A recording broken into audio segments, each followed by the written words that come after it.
Good morning dear students. ಇಲ್ಲಿಯವರೆಗೂ ನಾವು ನಿಮ್ಮ ಇಂಗ್ಲಿಷ್ ಟೆಕ್ಸ್ಟ್ ಬುಕ್ನೊಳಗಿರ್ತಕ್ಕಂತಹ ಪದ್ಯಗಳು ಮತ್ತು ಗದ್ಯ ಭಾಗವನ್ನು ಕಲಿತಿದ್ದೀವಿ.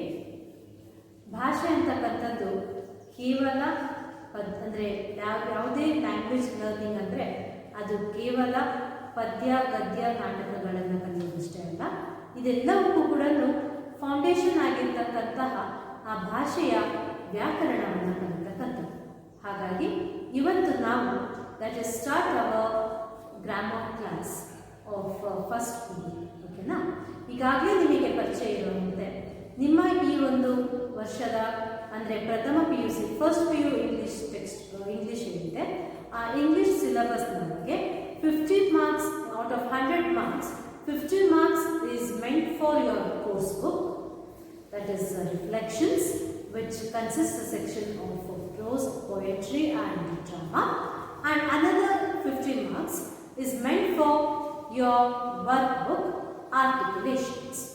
Articulations ಅನ್ನುವ ನಿಮ್ಮ ಈ ವರ್ಷಕ್ಕೆ ನಿಮಗೆ ಪ್ರಿಸ್ಕ್ರೈಬ್ ಆಗಿರತಕ್ಕಂತಹ ವರ್ಕ್ಬುಕ್ ಏನಿದೆ ಅದನ್ನು ನಾನು ಇವತ್ತಿನ ಆರ್ಟಿಕಲ್ಸ್ ಕ್ಲಾಸನ್ನು ಸ್ಟಾರ್ಟ್ ಮಾಡೋಕ್ಕಿಂತ ಮುಂಚೆ I would like to give a brief introduction to you about the grammatical aspects that will be dealt to you in this year. ಈ ಪ್ರಥಮ PUC ಒಳಗೆ ಯಾಕಂತ ಹೇಳಿದ್ರೆ ನೀವು ಭಾಷೆಯನ್ನ ಇಂಗ್ಲಿಷನ್ನ ಒಂದು ಸೆಕೆಂಡ್ ಲ್ಯಾಂಗ್ವೇಜ್ ಆಗಿ ಯಾವಾಗಿಂದ ಕಲಿಯಲಿಕ್ಕೆ ಪ್ರಾರಂಭ ಮಾಡಿದ್ರೋ ಅವಾಗಿಂದಲೂ ಕೂಡ ನೀವು ಗ್ರಾಮರ್ ಅನ್ನ ಕಲಿತಾ ಇದ್ದೀರಾ. And so you will feel that what is special and what are the things that we have is all that we have already learned. But ಹಾಗಾಗೋದಿಲ್ಲ ವಿದ್ಯಾರ್ಥಿಗಳೇ. ಕಲಿತಿದ್ದನ್ನ ಮತ್ತು ಪುನಃ ನೆನಪಿಸ್ಕೊಳ್ತಕ್ಕಂಥದ್ದು, ರಿಕಾಲ್ ಮಾಡ್ಕೊಳ್ತಕ್ಕಂಥದ್ದು, ಪ್ರಾಕ್ಟೀಸ್ ಮಾಡ್ತಕ್ಕಂಥದ್ರಿಂದಲೇ ಭಾಷೆ ಬರ್ತಕ್ಕಂಥದ್ದು. ಅದರೊಳಗೂ ಕೂಡ ಫಾರಿನ್ ಲ್ಯಾಂಗ್ವೇಜ್ ಆಗಿರ್ತಕ್ಕಂತಹ ಭಾಷೆ ಇಂಗ್ಲೀಷನ್ನು ನಾವು ನಮ್ಮ ಡೇ ಟು ಡೇ ಲೈಫ್ನೊಳಗೆ ನಾವು ಅದನ್ನು ರೂಢಿಸ್ಕೋಬೇಕು ಅಂತ ಹೇಳಿದರೆ ನಾವು ತುಂಬ ಮುಖ್ಯವಾಗಿ ಫಾಲೋ ಮಾಡಬೇಕಾಗಿರ್ತಕ್ಕಂಥದ್ದು ಪ್ರೊಸೆಸ್ ಆಫ್ LSRW ಅಂದರೆ LSRW ಮೆಥಡ್ ಅಂತ ಕರಿತೀವಿ. ಆ ಮೆಥಡನ್ನು ನಾವು ಫಾಲೋ ಮಾಡಿಕೊಂಡ್ರೆ English would be very easily used by us in our day-to-day activities, as well as we find that English is not at all a difficult subject to learn or difficult subject to use. ಕೇವಲ marks score ಮಾಡೋದಷ್ಟೇ ಇಂಗ್ಲೀಷ್ನ ಒಂದು ಇಂಗ್ಲೀಷಿಗೆ confine ಮಾಡಬೇಕಾಗಿರೋದಲ್ಲ ನೀವು. But English ನಮಗೆ ಇವತ್ತಿನ ಸಂದರ್ಭಕ್ಕೆ competitive ವರ್ಲ್ಡ್ಗೆ world ಔಟ್ಸೈಡ್ಗೆ ಒಂದು ಉತ್ತಮವಾಗಿರ್ತಕ್ಕಂತಹ window ಹಾಗೂ ಒಂದು platform ಆಗಿ ಪ್ರೂವ್ ಆಗುತ್ತೆ. ಹಾಗಾಗಿ it is very essential, it is the need of the hour that we get acquainted with this language. And how do you get acquainted with this language? ಯಾವ ರೀತಿ ಯಾವುದೇ ಭಾಷೆ ಆಗಿದೆ ಅದನ್ನು ನಾವು ಬಳಕೆ ಮಾಡೋದು ಅಥವಾ ಕಲಿಯೋದು, ಅದರೊಳಗೆ ನಮಗೆ ಆ ಭಾಷೆಯ ಮೇಲೆ ಭಾಷೆಯನ್ನು ಬಳಸಲಿಕ್ಕೆ, ಓದಲಿಕ್ಕೆ, ಬರೀಲಿಕ್ಕೆ ನಮಗೆ ಅದು ಬರಬೇಕು, ಅದು ಅರ್ಥ ಮಾಡ್ಕೊಳ್ಳಿಕ್ಕೆ ಸಾಧ್ಯವಾಗಬೇಕು ಅಂತ ಹೇಳಿದರೆ ಅದಕ್ಕೆ ನಾವು ಯೂಸ್ ಮಾಡಬೇಕಾಗಿರ್ತಕ್ಕಂಥದ್ದು the method of LSRW. L means listening, ಪ್ರಥಮವಾಗಿ ಕೇಳಿಸಿಕೊಳ್ಳುವುದು, S speaking, R reading and W stands for writing. So listening and speaking ಇವೆರಡು ಕೂಡ ಸ್ಪೋಕನ್ ಫಾರ್ಮ್ ಆಗಿ ಕಂಡ್ರೆ, reading and writing this happen to be the written form of your English language. ಅಂದರೆ ಈ ಲಿಸ್ನಿಂಗ್ನೊಳಗೆ ನಮಗೆ vocabulary ಆಗುತ್ತೆ, ಪದಗಳ ಪರಿಚಯ ಆಗುತ್ತೆ. ಆ ಪದಗಳ ಪರಿಚಯ ಆದಮೇಲೆ ಮಾತನಾಡುವಾಗ ಸ್ಪೀಕಿಂಗ್ನೊಳಗೆ ನಿಮಗೆ ಕಲಿಯಲಿಕ್ಕೆ ಸಾಧ್ಯ ಇರತಕ್ಕಂಥದ್ದು that you can use this language in your day to day activities. Spoken ಫಾರ್ಮ್ನೊಳಗೆ ಭಾಷೆ ಬರುತ್ತೆ. ಆ ಭಾಷೆಯನ್ನು ನಾವು ಸ್ಪೋಕನ್ ಫಾರ್ಮಿಗೆ ಅಂದರೆ ಅಳವಡಿಸ್ಕೊಂಡು ನಾವು ಮಾತಾಡಲಿಕ್ಕೆ, ಕಲಿಯಲಿಕ್ಕೆ ಸಾಧ್ಯವಾಗ್ತಕ್ಕಂಥದ್ದು. ನಾವು ಸರಿಯೋ ತಪ್ಪು ಆರಂಭದ ಹಂತದೊಳಗೆ ಮೊದಲು ಬಳಕೆಯನ್ನು ಮಾಡೋದನ್ನ ಕಲಿಬೇಕು ಆ ಭಾಷೆಯನ್ನು. ಹಾಗಾಗಿ ಆ ಭಾಷೆಯನ್ನು ಮಾತನಾಡೋದನ್ನ ರೂಢಿಸ್ಕೋಬೇಕು. ಅದಾದ ನಂತರ we have to begin to read. We should read the available material. Available material that is available to you. ನಿಮ್ಮ ಟೆಕ್ಸ್ಟ್ ಬುಕ್ ಆಗಿರ್ಬೋದು, ಇಂಗ್ಲೀಷ್ ನ್ಯೂಸ್ ಪೇಪರ್ ಆಗಿರ್ಬೋದು, ಏನೂ ಸಿಗಲಿಲ್ಲ ಅಂದರೆ ನಿಮ್ಮ ಹತ್ರ ಇರ್ತಕ್ಕಂಥ ಟೆಕ್ಸ್ಟ್ ಬುಕ್ ಕೂಡ ನಿಮಗೆ ಒಂದು ಗ್ರೇಟ್ ಸಪೋರ್ಟ್ ಆಗಿ ಹೆಲ್ಪ್ ಮಾಡುತ್ತೆ. ಆ ಟೆಕ್ಸ್ಟ್ ಬುಕ್ಕನ್ನು ಓದ್ಬಿಟ್ಟು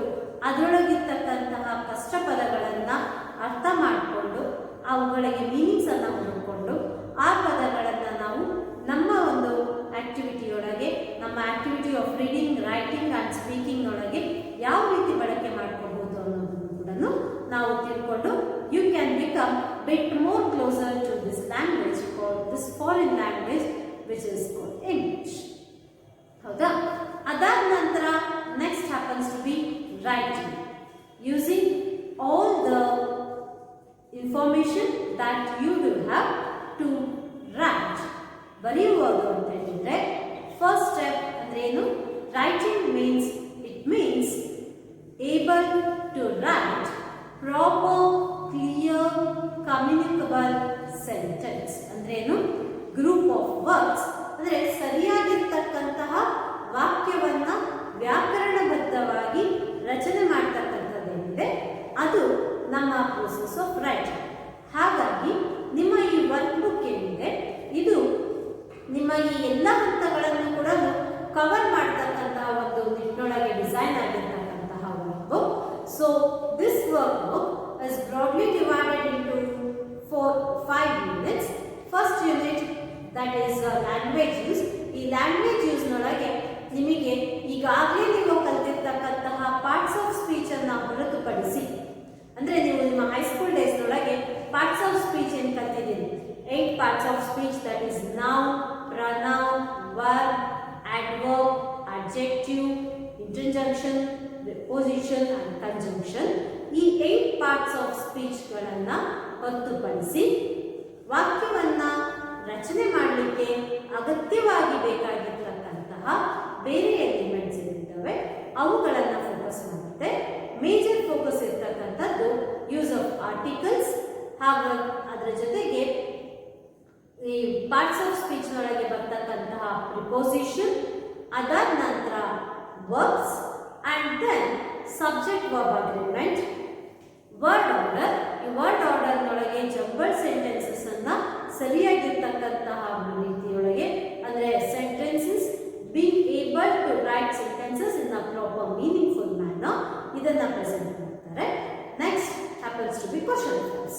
And your second section in this workbook, that is reading skills, focuses on improving the capacity of student in reading.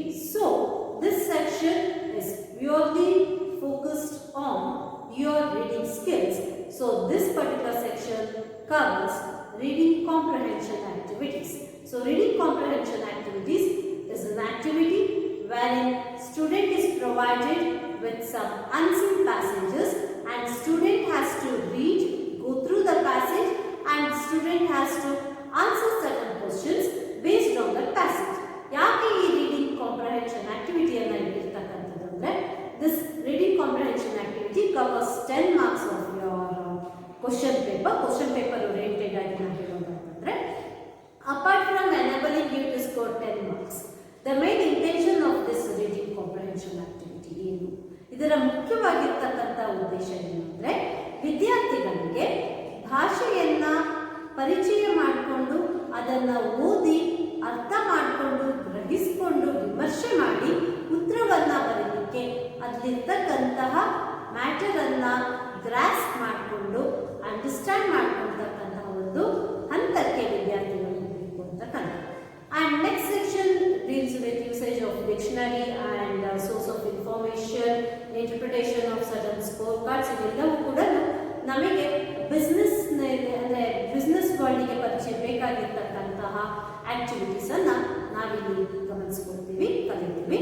ಅದಾದ ನಂತರ your focus is on writing skills. It's not enough just if you know to write and if you know to speak, listen and read, but what is important is listening ನೊಳಗಿಂದ understand ಆಗುತ್ತೆ, speaking ಇಂದ grip ಸಿಗುತ್ತೆ, ಭಾಷೆ ಮೇಲೆ ಹಿಡಿತ ಬರುತ್ತೆ, vocabulary improve ಆಗುತ್ತೆ, reading helps you to understand the things in detail. ಇಷ್ಟಲ್ಲದೆ ನಮಗೆ what is essential is improving writing skills. Improving writing skills ಅಂತ ಹೇಳಿದ್ರೆ where it is a section which actually helps the students to improve their views, to improve the presentation of their views. ಅವರ ಒಂದು view point ಏನಿದೆ ಅದನ್ನು present ಮಾಡ್ತಾರೆ.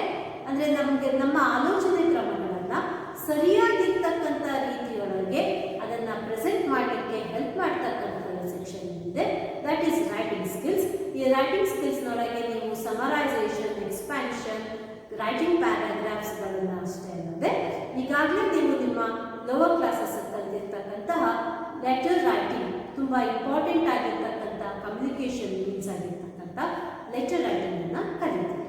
So ಇದು ನಿಮ್ಮ and next happens to be your speaking skills, usage of proper terms and expressions and the proper functions of those expressions, and how do you converse, how do you develop a dialogue. ಇಬ್ಬರು ವ್ಯಕ್ತಿಗಳ ನಡುವೆ ನಾವು ಯಾವ ರೀತಿ ಸಂಭಾಷಣೆಯನ್ನ ನಾವು improvise ಮಾಡ್ಕೋಬಹುದು, ಯಾವ ರೀತಿ ನಾವು ಮಾತಾಡೋದನ್ನ ಕಲಿಬಹುದು, ವೇರಿಯಸ್ ಅದರ್ ಸರ್ಕಮ್ಸ್ಟೆನ್ಸಸ್ ನೊಳಗೆ. ಅಂದರೆ ಇವತ್ತಿನ need of the hour spoken ಇಂಗ್ಲಿಷ್ಗೆ ಇಂಪಾರ್ಟೆನ್ಸ್ ಏನಿದೆ, ಆ ಸ್ಪೋಕನ್ ಫಾರ್ಮ್ಯಾಟ್ ಆಫ್ ಲ್ಯಾಂಗ್ವೇಜ್ ಕಲಿಯುವುದನ್ನ ನಾವು ನಿಮ್ಮ ಈ ಸ್ಪೋಕನ್ ಇಂಗ್ಲಿಷ್ ಸೆಕ್ಷನ್ ಒಳಗೆ ಅಥವಾ ಸ್ಪೀಕಿಂಗ್ ಸ್ಕಿಲ್ಸ್ ಸೆಕ್ಷನ್ ಒಳಗೆ ನಾವು ಗಮನಿಸ್ತೀವಿ. ಸೊ ಇದಾದ ನಂತರ ನಾವು ಮುಖ್ಯವಾಗಿ ಈಗಾಗಲೇ ನಿಮಗೆ ಗ್ರಾಮರನ್ನು ನಾನು ಹೇಳ್ತಾ ಇದ್ದೀನಿ ಅನ್ಬೇಕಾದ್ರೆ ನೀವು ಈ ವಿಡಿಯೋ ನೋಡೋ ಹೊತ್ತಿಗೆ ನೀವು ನಿಮ್ಮ ತರಗತಿಗಳಲ್ಲಿ ಅಂದರೆ ನಿಮ್ಮ ಹೈಸ್ಕೂಲ್ ಡೇಸ್ನೊಳಗೆ ಈಗಾಗಲೇ ಕಲಿತಿರ್ತಕ್ಕಂತಹ ವೇರಿಯಸ್ ಕಾನ್ಸೆಪ್ಟ್ಸ್ ಆಫ್ ಗ್ರಾಮರ್ ನಿಮಗೆ ನೆನಪಾಗ್ತಾ ಇದೆ ಅಂತ ನಾನು ಭಾವಿಸ್ತೀನಿ. ಅದರೊಳಗೆ ನೀವು ತುಂಬ ಇಂಪಾರ್ಟೆನ್ಸ್ ಅನ್ನು ಕೊಟ್ಟು ಕಲಿತಿರ್ತಕ್ಕಂಥದ್ದು that is parts of speech, ಆನಂತರ ಟೆನ್ಸ್. ಹೌದು ವಿದ್ಯಾರ್ಥಿಗಳು, ಪಾರ್ಟ್ಸ್ ಆಫ್ ಸ್ಪೀಚ್ ಮತ್ತು ಟೆನ್ಸ್ ಏನಿದೆ ಇದನ್ನು ನಾವು ಪಿಲ್ಲರ್ಸ್ ಆಫ್ ಎನಿ ಲ್ಯಾಂಗ್ವೇಜ್ ಅಂತ ಕರಿತೀವಿ. ಯಾಕಂದರೆ ನಮಗೆ ಪ್ರಸ್ತುತಪಡಿಸ್ತಿರ್ತಕ್ಕಂತಹ ವಿಷಯದೊಳಗೆ ಇದು ಯಾವುದು ಅಂದರೆ ನಾವು ಪ್ರಸ್ತುತಪಡಿಸ್ತಿರ್ತಕ್ಕಂಥ ವಿಷಯ ಯಾವ ಕಾಲದಲ್ಲಿದೆ, whether it is in present, past or future ಅನ್ನೋದನ್ನು ತಿಳ್ಕೊಂಡ್ವಿ ಅಂತ ಹೇಳಿದರೆ it means that you know or you are able to construct a house. ಅಂದರೆ ಭಾಷೆಯನ್ನು ಸರಿಯಾಗಿ ಬಳಕೆ ಮಾಡಿಕೊಳ್ತಕ್ಕಂಥದ್ದು, ಭಾಷೆಯ ಸಂಪೂರ್ಣ ಉಪಯೋಗವನ್ನು ಮಾಡಿಕೊಂಡ ಹಂತಕ್ಕೆ ನೀವು ಬಂದಿದ್ದೀರ ಅಂತ. ಅದನ್ನು ನಾವು ನಮ್ಮ ವರ್ಕ್ಸ್ ಸೆಕ್ಷನ್ ಅಲ್ಲಿ ನೋಡ್ತೀವಿ. ಅದಕ್ಕಿಂತ ಮುಂಚೆ ಇವತ್ತಿನ ಸೆಕ್ಷನ್, ಇವತ್ತಿನ ಟಾಪಿಕ್ ಏನಿದೆ, ಇವತ್ತಿನ ಗ್ರಾಮಟಿಕಲ್ ಆಸ್ಪೆಕ್ಟ್ ಇಸ್ ಆರ್ಟಿಕಲ್ಸ್. ಬೇರೆ ಭಾಷೆಗಳಿಗಿಂತ ಭಿನ್ನವಾಗಿರ್ತಕ್ಕಂತಹ ಒಂದು ಗ್ರಾಮಟಿಕಲ್ ಆಸ್ಪೆಕ್ಟ್ ಇದು ಆರ್ಟಿಕಲ್ಸ್. ಇದು ಇಂಗ್ಲಿಷ್ ಭಾಷೆಯೊಳಗೆ ನಾವು ತುಂಬ ಮುಖ್ಯವಾಗಿ ಬಳಕೆ ಮಾಡ್ತೀವಿ. ಸೊ ಆರ್ಟಿಕಲ್ಸ್ ಅಂತ ಹೇಳಿದ್ರೆ ಏನು ಅಂತ ಹೇಳಿದ್ರೆ, articles are the words that define a noun whether has specific or non-specific. So articles anta helidre enu, articles are words that define a noun as specific or or unspecific. ಅಂದ್ರೆ ಏನು, articles ನ ಕೆಲಸ ಏನು ಅಂತ ಹೇಳಿದ್ರೆ, ನಾವು ಬರೆದಿರ್ತಕ್ಕಂಥ ಅಥವಾ ನಾವು ಬಳಕೆ ಮಾಡ್ತಿರ್ತಕ್ಕಂತಹ ವಾಕ್ಯದೊಳಗೆ ಯೂಸ್ ಆಗುವಂತಹ ನಾಮಪದ ಮತ್ತು pronoun. Okay, so even pronouns to are used, articles are used even before a pronoun. So ನಮ್ಮ ನಾಮಪದ ಏನಿದೆ, ಆ ನಾಮಪದ ಅದರ ನಿಖರತೆಯ ಬಗ್ಗೆ ಹೇಳಲಿಕ್ಕೆ, ಸ್ಪೆಸಿಫಿಕ್ ಆಗಿ ಇದು ನಿರ್ದಿಷ್ಟವಾಗಿ ಇಂಥದೇ ಒಂದು ವ್ಯಕ್ತಿ, ಇಂಥದೇ ಜಾಗ, ಇಂಥದೇ ವಸ್ತು ಅನ್ನೋದನ್ನ ನಿರ್ದಿಷ್ಟವಾಗಿ ಸೂಚಿಸಲಿಕ್ಕೋಸ್ಕರ ಬಳಕೆ ಮಾಡ್ತಕ್ಕಂತಹ ಪದಗಳೇ ಆರ್ಟಿಕಲ್ಸ್ ಅಂತ ಹೇಳ್ತೀವಿ. ಅಂದ್ರೆ ಇದೇ ಪುಸ್ತಕ, ಇದೇ ಚಾಕ್ಪೀಸ್, ಇದೇ ಊರು, ಪರ್ಟಿಕ್ಯುಲರ್ ಆಗಿ ಇಂತಹದೇ ಊರು, ಪರ್ಟಿಕ್ಯುಲರ್ ಆಗಿ ಇಂತಹದೇ ಜಾಗ, ಪರ್ಟಿಕ್ಯುಲರ್ ಆಗಿ ಅದೇ ವಸ್ತು, ಅದೇ ನದಿ, ಅದೇ ವ್ಯಕ್ತಿ, ಇವುಗಳನ್ನ ನಿರ್ದಿಷ್ಟವಾಗಿ ಗುರುತಿಸ್ಲಿಕ್ಕೋಸ್ಕರ ಬಳಕೆ ಮಾಡ್ತಕ್ಕಂತಹ ಪದಗಳೇ ಆರ್ಟಿಕಲ್ಸ್. ಹಾಗಾದ್ರೆ ಇವುಗಳ ಸಿಗ್ನಿಫಿಕೆನ್ಸ್ ಅಥವಾ ಇಂಪಾರ್ಟೆನ್ಸ್ ಏನು? ಇವುಗಳ ಇಂಪಾರ್ಟೆನ್ಸ್ ನಾವು ಬಳಕೆ ಮಾಡ್ತಿರ್ತಕ್ಕಂತಹ ನಮ್ಮ ವಾಕ್ಯದೊಳಗೆ ಅಥವಾ ನಮ್ಮ ಕಾಂಟೆಕ್ಸ್ಟ್ನೊಳಗೆ ಇರ್ತಕ್ಕಂತಹ nouns, both countable and non countable nouns ಅಂತ ಹೇಳ್ತೀವಿ. ಆ ನೌನ್ಸ್ನ ಸ್ಪೆಸಿಫಿಕೇಶನ್ ಅಂದರೆ ನಿರ್ದಿಷ್ಟತೆ ಅಥವಾ ನಿಖರತೆ ಏನಿದೆ, ಆ ನಿಖರತೆಯನ್ನ ಸೂಚಿಸ್ಲಿಕ್ಕೋಸ್ಕರ ನಾವು ಇಂಗ್ಲಿಷ್ನೊಳಗೆ ಆರ್ಟಿಕಲ್ಸ್ ಅನ್ನ ಬಳಕೆ ಮಾಡ್ತೀವಿ. ಹಾಗಾದ್ರೆ ಆರ್ಟಿಕಲ್ಸ್ ಅಂದ್ರೆ ಏನು? ನೀವೀಗಾಗಲೇ ಕಲ್ತಿರೋ ಹಾಗೆ ಆರ್ಟಿಕಲ್ಸ್ ಅಂತ ಹೇಳಿದ್ರೆ ದ, ಎ ಮತ್ತು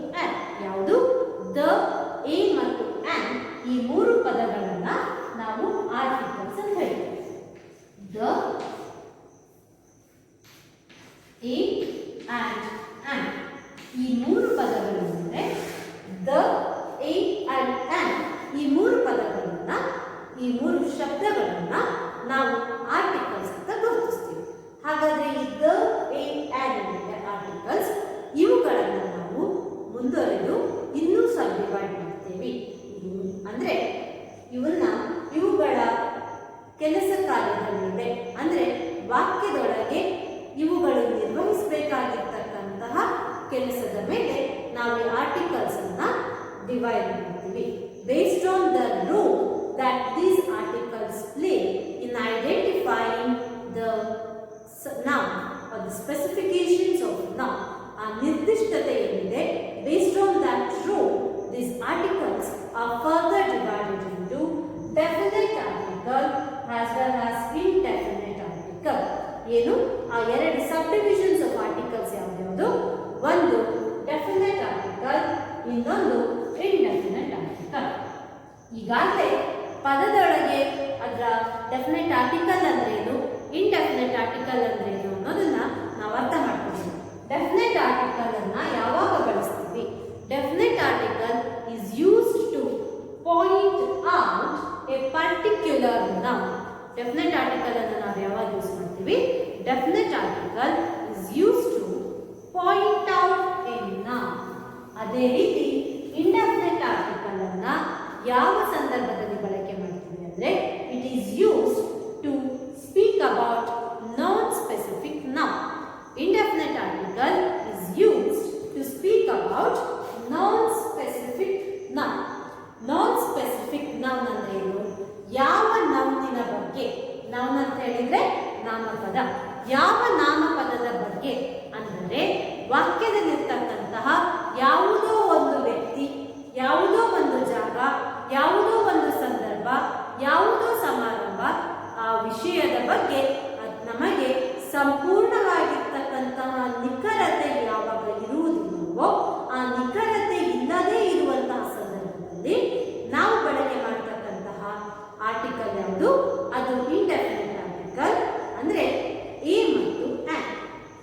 ಯಾವ ವಸ್ತು, ವಿಷಯ, ವ್ಯಕ್ತಿ, ಸಂದರ್ಭ, ಜಾಗ ಇವುಗಳ ಬಗ್ಗೆ ನಮಗೆ ನಿಖರವಾಗಿರುವ ಮಾಹಿತಿ ಇರುತ್ತೋ ಆ ನಿಖರವಾಗಿರುವ ಮಾಹಿತಿ ಇದ್ದಂತಹ ಸಂದರ್ಭದಲ್ಲಿ ನಾವು ಯೂಸ್ ಮಾಡ್ತಕ್ಕಂಥ ಆರ್ಟಿಕಲ್ ಏನಿದೆ ಅದು ಡೆಫಿನೆಟ್ ಆರ್ಟಿಕಲ್, ಅದು ದ. ಹಾಗಾದ್ರೆ ಈಗ ನಾವು ಮುಂದೆ ತಿಳ್ಕೋಬೇಕಾಗಿರೋದು ಏನು? ಡೆಫಿನೆಟ್ ಆರ್ಟಿಕಲ್ ಇರೋದು ಎಷ್ಟಪ್ಪ? ಒಂದೇ ಒಂದು ದ. ಹೌದಾ? ಡೆಫಿನೆಟ್ ಆರ್ಟಿಕಲ್ ಒಂದೇ ಇರೋದು, ದ ಇರೋದು. ಅದರ ಕೆಲಸ ಏನು? ಅದರ ಕೆಲಸ ನಮ್ಮ ವಾಕ್ಯದಲ್ಲಿರ್ತಕ್ಕಂತಹ ನಾಮಪದ ನೌನಿನ ನಿಖರತೆಯನ್ನ, ಸ್ಪಷ್ಟ ಚಿತ್ರಣವನ್ನ ಕೊಡ್ತಕ್ಕಂಥದ್ದು. ಹೌದಾ? ಹಾಗಾದ್ರೆ ಇಂಡೆಫಿನೆಟ್ ಆರ್ಟಿಕಲ್ ನ ಕೆಲಸ ಏನು? ಇಂಡೆಫಿನೆಟ್ ಆರ್ಟಿಕಲ್ ನ ಕೆಲಸ ಅಥವಾ ಅದನ್ನ ಯಾವಾಗ ಬಳಸ್ತೀವಿ? ಯಾವಾಗ ನಮಗೆ ಆ ನಾಮಪದದ ಬಗ್ಗೆ ಅಥವಾ ಅಲ್ಲಿರ್ತಕ್ಕಂಥ ಪ್ರನೌನ್ನ ಬಗ್ಗೆ, ಸರ್ವನಾಮದ ಬಗ್ಗೆ ನಿಖರವಾಗಿರ್ತಕ್ಕಂಥ ಮಾಹಿತಿ ಇರುವುದಿಲ್ಲವೋ ಅಂತ ಸಂದರ್ಭದೊಳಗೆ ನಾವು ಇಂಡೆಫಿನೆಟ್ ಆರ್ಟಿಕಲ್ ಅನ್ನ ಬಳಸ್ತೀವಿ. ಮತ್ತೆ ಹಾಗಿದ್ದಾಗ ದ ಅಂತಕ್ಕಂಥ ಒಂದೇ ಡೆಫಿನೆಟ್ ಆರ್ಟಿಕಲ್ ಇದ್ದಾಗ ಈಗ ನೀವು ಯೋಚನೆ ಮಾಡ್ತಿರ್ಬೋದು, ದ ಅನ್ನುವ ಒಂದೇ ಡೆಫಿನೆಟ್ ಆರ್ಟಿಕಲ್ ಇದ್ದಾಗ ಎ ಮತ್ತು ಆ್ಯನ್ ಅನ್ನುವ 2 ಇಂಡೆಫಿನೆಟ್ ಆರ್ಟಿಕಲ್ಗಳು ಯಾಕೆ? ಎ ಮತ್ತು ಆ್ಯನ್ ಎರಡನ್ನೂ ಒಟ್ಟಿಗೆ ಬಳಸಬೇಕೆ ಅಥವಾ ಎ ಯಾವಾಗ ಬಳಸಬೇಕು, ಆ್ಯನ್ ಯಾವಾಗ ಬಳಸಬೇಕು? ಏನು ಇವುಗಳ ರೂಲ್ ಅಂತ ಹೇಳಿದ್ರೆ, ಡಿಯರ್ ಸ್ಟೂಡೆಂಟ್ಸ್, ಎ ಮತ್ತು ಆ್ಯನ್ ಈ 2 ಆರ್ಟಿಕಲ್ಗಳನ್ನು ನಾವು ಅಫ್ಕೋರ್ಸ್ ನಾನ್ ಸ್ಪೆಸಿಫಿಕ್ ನೌನ್ ಅನ್ನ ನಿರ್ದಿಷ್ಟವಾಗಿ ಅಥವಾ ಖಚಿತವಾಗಿ ಯಾವ ನೌನ್ ಬಗ್ಗೆ ನಮಗೆ ಮಾಹಿತಿ ಇರುವುದಿಲ್ಲವೋ ಆ ನೌನನ್ನ ನಾವು ಮಾತಾಡುವಾಗ, ಆ ನೌನನ್ನ ನಾವು ಪಾಯಿಂಟ್ ಔಟ್ ಮಾಡುವಾಗ ಬಳಕೆ ಮಾಡ್ತೀವಿ. ಇದು ಸತ್ಯ. ಆದರೆ ಎ ಯಾವಾಗ ಬಳಸ್ತೀವಿ ಅಂತ ಹೇಳಿದ್ರೆ ಕಾನ್ಸನೆಂಟ್ ಸೌಂಡ್ಗಳಿಂದ ಸ್ಟಾರ್ಟ್ ಆಗ್ತಕ್ಕಂತಹ ಪದಗಳಿರುತ್ತವೆ, ಅವುಗಳ ಮುಂಚೆ. ಕಾನ್ಸನೆಂಟ್ ಸೌಂಡ್ಸ್ ಅಂದ್ರೇನು? ವ್ಯಂಜನಗಳು. ಆ ವ್ಯಂಜನಗಳಿಂದ ಸ್ಟಾರ್ಟ್ ಆಗ್ತಕ್ಕಂತಹ ಪದಗಳು, ವ್ಯಂಜನದ ಸೌಂಡ್ ಇಂದ ಸ್ಟಾರ್ಟ್ ಆಗ್ತಕ್ಕಂತಹ ಪದಗಳಿದೆ. ಆ ಪದಗಳ ಮುಂಚೆ ನಾವು ಎ ಅನ್ನ ಬಳಸ್ತೀವಿ. A E I O U, A E I O U ಅನ್ನುವ ಓವೆಲ್ಸ್ ಏನಿದೆ, ಈ ಓವೆಲ್ ಸೌಂಡ್ಸ್ ಗಳಿಂದ ಸ್ಟಾರ್ಟ್ ಆಗುವಂತಹ ಪದಗಳ ಮುಂಚೆ ನಾವು ಏನನ್ನ ಬಳಸ್ತೀವಿ? ಆನ್ ಅನ್ನ ಬಳಸ್ತೀವಿ. ಅಂದ್ರೆ ಫಾರ್ ಎಕ್ಸಾಂಪಲ್, ನೀವು ಯಾವ ವ್ಯಕ್ತಿಯ ಬಗ್ಗೆ ಹೇಳ್ತೀರೋ ಅಲ್ಲಿ ಅಂದ್ರೆ ಎ ಬಾಯ್, ಬಿ ಬಾಯ್, ಇದು ಒಂದು ವ್ಯಂಜನ. So a boy, a chair, a dog. But it is an apple, an umbrella, an honest man. ಇಲ್ಲಿ ಹಾನೆಸ್ಟ್ ಮ್ಯಾನ್ ಗಮನಿಸ್ಕೊಳ್ಳಿ. Honest though spelling starts with H, HONEST, honest. ಆದರೆ ಇಲ್ಲಿ ಹೆಚ್ ಸೈಲೆಂಟ್. ಅದನ್ನೇ ನಾನು ಹೇಳಿದ್ದೆ, ಹಾನೆಸ್ಟ್.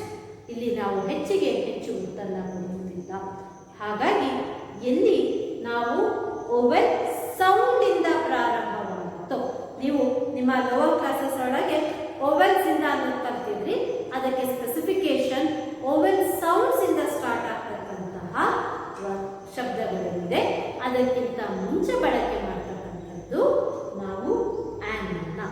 ಹಾಗಾದ್ರೆ ನಾವು ಇವನ್ನ ಬಳಕೆ ಮಾಡಲಿಕ್ಕೆ ತನ್ನದೇ ಆಗಿರ್ತಕ್ಕಂತಹ ಕೆಲವು ರೂಲ್ಸ್ ಇದಾವೆ.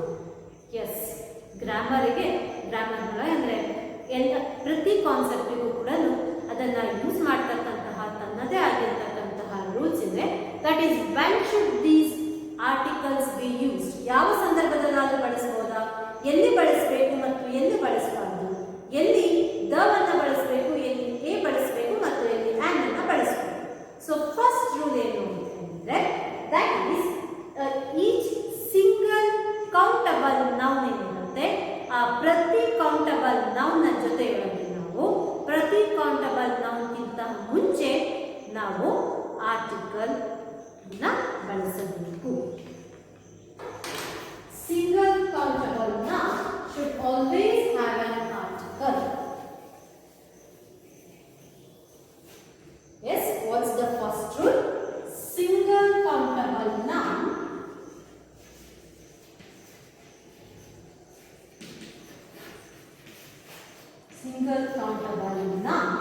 should always have an article.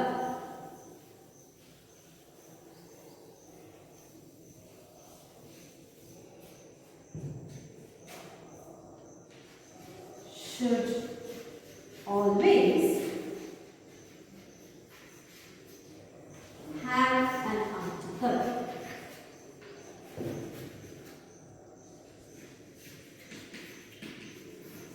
ಇದು first thing. Single countable noun, A book, an umbrella, ಒಂದು ಹೌದಾ, chalk piece, a duster, a textbook, a glass of water, a mobile which is helping you to listen to these online classes. ಈ ರೀತಿ single countable noun, 1 kilo, ಇಂತಹ ಪದಗಳೇನಿವೆ ಇವುಗಳನ್ನು ನಾವು ಬಳಕೆ ಮಾಡಬೇಕಾದ್ರೆ it should always have a article. ನಾವು A ಅನ್ನೋದನ್ನ ಬಳಕೆ ಮಾಡದೆ ಕೌಂಟಬಲ್ ನೌನ್ಸ್ ಅನ್ನ ಯೂಸ್ ಮಾಡಬಾರ್ದು. ದಟ್ ಈಸ್ ರಾಂಗ್, ಆಯ್ತಾ? ಹಾಗಾದ್ರೆ ಕೌಂಟಬಲ್ ನೌನ್ಸ್ ಅಂದ್ರೆ ಇದಕ್ಕೆ ನಾವು ನಾನು ಸಿಂಗಲ್ ಕೌಂಟಬಲ್ ನೌನ್ ಅನ್ನೋದು ಹೇಳಿ, ಹಾಗಾದ್ರೆ ಕೌಂಟಬಲ್ ನೌನ್ ಅಂದ್ರೆ ಏನು ಅನ್ನೋ ಪ್ರಶ್ನೆ ಬರುತ್ತೆ. What do you mean by countable nouns and what do you mean by uncountable nouns? Countable nouns ಮತ್ತು ಆ ಪದದೊಳಗೆ ಇದೆ ಅಂತ. ಕೌಂಟಬಲ್ ಅಂತ ಹೇಳಿದ್ರೆ ನಾವು ಯಾವುದನ್ನ ಮೆಷರ್ ಮಾಡಬಹುದು, ಯಾವುದನ್ನ ನಾವು ಎಣಿಸಬಹುದು, ಯಾವುದನ್ನ ನಾವು ಲೆಕ್ಕ ಮಾಡಬಹುದು, ಅದನ್ನೆಲ್ಲವನ್ನು ಕೂಡ ನಾವು ಕೌಂಟಬಲ್ ನೌನ್ಸ್ ಅಂತ ಹೇಳ್ತೀವಿ. ಹಾಗಾದ್ರೆ ಅನ್ಕೌಂಟಬಲ್ ನೌನ್ಸ್ ಅಂದ್ರೆ ಏನು? ಯಾವ ನೌನನ್ನ ನಾವು ಕೌಂಟ್ ಮಾಡಲಿಕ್ಕೆ ಸಾಧ್ಯವಿಲ್ವೋ. ಸಾಮಾನ್ಯವಾಗಿ ಲಿಕ್ವಿಡ್ ಸ್ಟೇಟ್, ಗೇಷಿಯಸ್ ಸ್ಟೇಟ್ ಅನ್ನ ರೆಪ್ರೆಸೆಂಟ್ ಮಾಡ್ತಕ್ಕಂತಹ ನೌನ್ಸ್ ಮತ್ತು ಅಬ್ಸ್ಟ್ರಾಕ್ಟ್ ನೌನ್ಸ್ ಏನಿದೆ ಇವುಗಳು ಅನ್ಕೌಂಟಬಲ್ ನೌನ್ಸ್ ಆಗಿ ಕಾಣ್ತವೆ. ಯಾಕಂತ ಹೇಳಿದ್ರೆ you can say a glass of water, 1 glass of water ಅನ್ನ ನೀವು ಎ ಗ್ಲಾಸ್ ಆಫ್ ವಾಟರ್ ಅಂತ ಹೇಳ್ಬೋದು. But you can not say a water, ಹೌದಲ್ವಾ? You can say a balloon filled with air, but you cannot say a and a. ಈ ರೀತಿ ಬಳಕೆ ಮಾಡೋ ಹಾಗಿಲ್ಲ. ಹಾಗಾಗಿ ಅನ್ಕೌಂಟಬಲ್ ನೌನ್ಸ್ ಯಾವುದನ್ನ ನಾವು ಕೌಂಟ್ ಅದನ್ನ ಮೀರಿರ್ತಕ್ಕಂತಹ nouns which cannot be measured in terms of number, ಅವುಗಳನ್ನು ನಾವು ಅನ್ಕೌಂಟಬಲ್ ನೌನ್ಸ್ ಅಂತ ಹೇಳ್ತೀವಿ. Which can be counted or which can be measured in terms of number ಅನ್ನು ನಾವು ಕೌಂಟಬಲ್ ನೌನ್ಸ್ ಅಂತ ಹೇಳ್ತೀವಿ. ಅದರೊಳಗೆ ಸಿಂಗಲ್ ಕೌಂಟಬಲ್ ನೌನ್ಸ್ ಏನಿದೆ, ಸಿಂಗಲ್ ಕೌಂಟಬಲ್ ನೌನ್ಸ್ ಅಂದ್ರೆ ಆ ವಾಕ್ಯದಲ್ಲಿ ಬರ್ತಕ್ಕಂತಹ ಒನ್ ಸಿಂಗಲ್ ಕೌಂಟಬಲ್ ನೌನ್, ಅವುಗಳನ್ನ a boy, a girl, a dog, a book, a chair, a pen, a pencil, ಇವೆಲ್ಲವೂ ಕೂಡ ಸಿಂಗಲ್ ಕೌಂಟಬಲ್ ನೌನ್ಸ್. ಈ ರೀತಿ ಬರ್ತಕ್ಕಂತಹ ಸಿಂಗಲ್ ಕೌಂಟಬಲ್ ನೌನ್ ಅನ್ನು ನೀವು ವಾಕ್ಯದಲ್ಲಿ ಬರೆಯುವಾಗ ಹಿ ಈಸ್ ಎ ಬಾಯ್ ಅಂತ ಬರೀಬೇಕೆ ಹೊರತು ಹಿ ಈಸ್ ಬಾಯ್ ಅಂತ. ಹೌದಾ? He is a boy, he is a boy, ಅಥವಾ Rama is a good boy. This is the right usage of single countable noun. So, using a ಅನ್ನು ಏನು ಬಳಸ್ತೀವಿ, this happens to be the right usage of single countable noun. ಅದನ್ನೇ ನೀವು in case he is a boy, Rama is a good boy ಅನ್ನುವ ಈ a ಅನ್ನ use ಮಾಡಿದ್ರೆ he is boy, he is good boy ಈ ರೀತಿ ಬದಲಾಯಿತು ಅಂತ ಹೇಳಿದ್ರೆ ಜಸ್ಟ್ ಹಾಗೆ ಓದ್ಕೊಳ್ಳಿ. He is boy ಅಂತ ಕೇಳುವಾಗ ನಿಮಗದು ಕಿವಿಗೆ ಬಿದ್ದ ಕೂಡಲೇ the moment you go through this sentence you feel that something is wrong, something is missing. ಹೌದಲ್ವಾ? ಹಾಗಾಗಿ ಸಿಂಗಲ್ ಕೌಂಟಬಲ್ ನೌನ್ಸ್ ಅನ್ನು ನಾವು he is boy, Rama is good boy, this is book ಈ ರೀತಿ ಬರೆಯೋ ಹಾಗಿಲ್ಲ. ನಾವು ಬರಿಬೇಕಾಗಿರೋದು he is a boy, Rama is a good boy, this is a book.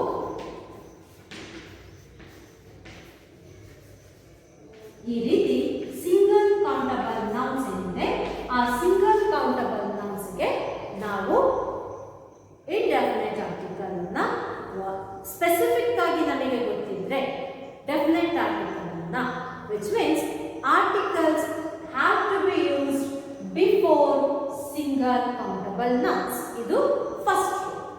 Second rule. So what is the second rule of using articles? That is uncountable nouns. Uncountable nouns do not use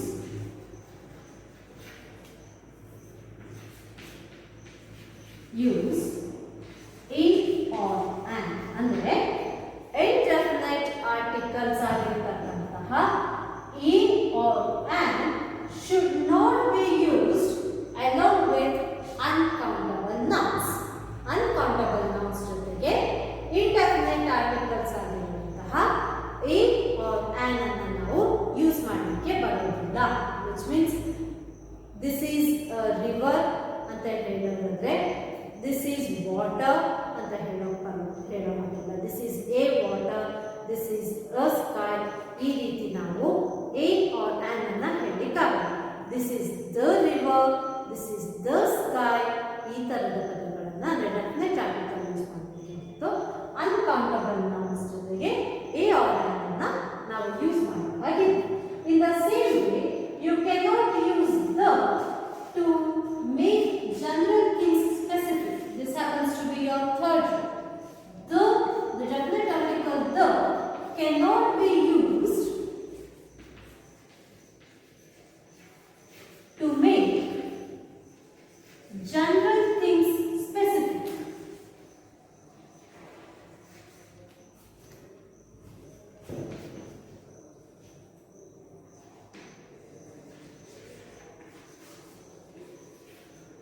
ಇವು ಮುಖ್ಯವಾಗಿರ್ತಕ್ಕಂತಹ ನಮ್ಮ usage of articles ಅಲ್ಲಿರ್ತಕ್ಕಂತಹ 3 main rules. So when should you use articles? This a and the, and when should not you use articles?